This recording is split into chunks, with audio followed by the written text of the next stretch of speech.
जी ये है वो नींह पत्थर जिहड़ा अज रखा गया है इत्थे, वो फाउंडेशन स्टोन जिहड़ा पाक भारत कॉरीडोर जिहड़ा करतारपुर ते बनना, दरबार साहब ते बनना, भारतीय यात्रियों नूं पाकिस्तान दे विच आके दरबार साहब दे दर्शन करन लई बनाया जा रहा, उस कॉरीडोर लई जिहड़ा संघे बुनियाद रखा गया है ये वो आ। ये तुहानूं मैं दिखाना पूरा, ये उत्ते हुकूमत पाकिस्तान दी इहदे उत्ते मोहर लगी हुई है पूरा, जिहदे उत्ते ईमान, इतिहाद, नज़म नाल चंद तारा बनिया होया। आ थल्ले डिवेलपमेंट ऑफ करतारपुर कॉरीडोर, आ थल्ले दरबार साहब की तस्वीर आ, उहदे नाल है ground breaking ceremony by mister Imran Khan, honourable prime minister Islamic republic of Pakistan, November 2018 ये संगे बुनियाद रख दिता गया।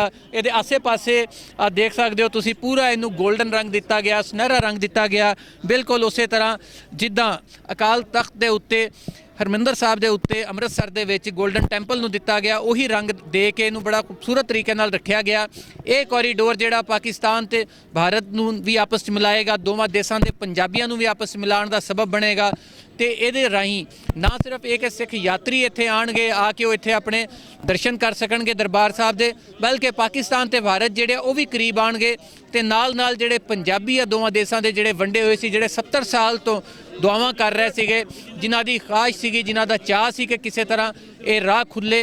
ये राह सिर्फ एक राह ही नहीं, इस तो बाद सानू उम्मीद आ कि पूरे पंजाब दे विच थां थां ते एवें दे कॉरीडोर बनणगे, राहदारियां बनणगियां, जिद्दां कश्मीर दे विच पॉइंट बनाए गए 5 पॉइंट तजारत लई ते मिलण लई, उवें इत्थे भी बनाए जाणगे। ते दोवां देशां दे जिहड़े शहरी आ, जिहड़े वासी आ दोवां पंजाबां दे, वो एक दूसरे दे नाल मिल सकणगे। जी अमन के मतवालियां ते सिख भैन भरावां दी करतारपुर कॉरीडोर खुलण दी चाह कोई नवीं नहीं, पर यह किसी नूं पता नहीं सी कि इमरान खान दे वज़ीर आज़म बनन वेले 2 जट्टां जनरल कमर बाजवा ते नवजोत सिंह सिद्धू विच पैण वाली जफ्फी सारियां आसां ते सिक्कां नूं पूरा कर देवेगी।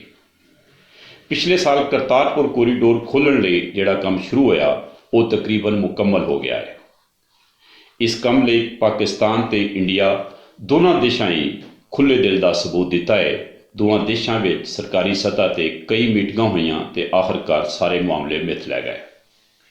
हुण ते इह सुण के सब दी खुशी दी कोई इंतहा नहीं कि बाबा गुरु नानक दे 550वें जन्मदिन की तकरीबात का ऐलान कर दिता गया है। ये तकरीबात इसे साल पाकिस्तान विच 5 नवंबर तो शुरू हो के 15 नवंबर तक जारी रहणगियां। 12 नवंबर नूं ननकाना साहब गुरुद्वारा जन्म स्थान विच मरकजी तकरीब होएगी। एक होर वड्डी खुशी की गल यह वे कि इस बार पाकिस्तानी सरकार ने इंडिया के 3000 की थां 10,000 सिखां नूं वीज़े जारी करने का ऐलान किया है। नवंबर विच ही करतारपुर राहदारी खोल दी जाएगी, जिहड़ी दुनिया विच पाकिस्तान ते इंडिया नूं एक दूजे के नेड़े लियाण का कारण भी बन सकती है। ये गल भी चेते रहे कि दोवां मुल्कां माजूरां ते वड्डी उम्र के लोगों लई खसूसी इंतजाम किए ने। असी इस गल की आस भी रखने हाँ कि इंडिया ते पाकिस्तान करतारपुर कॉरीडोर खोल के रुक नहीं जाणगे। इस सिलसिले नूं मजीद अगे वधाणगे।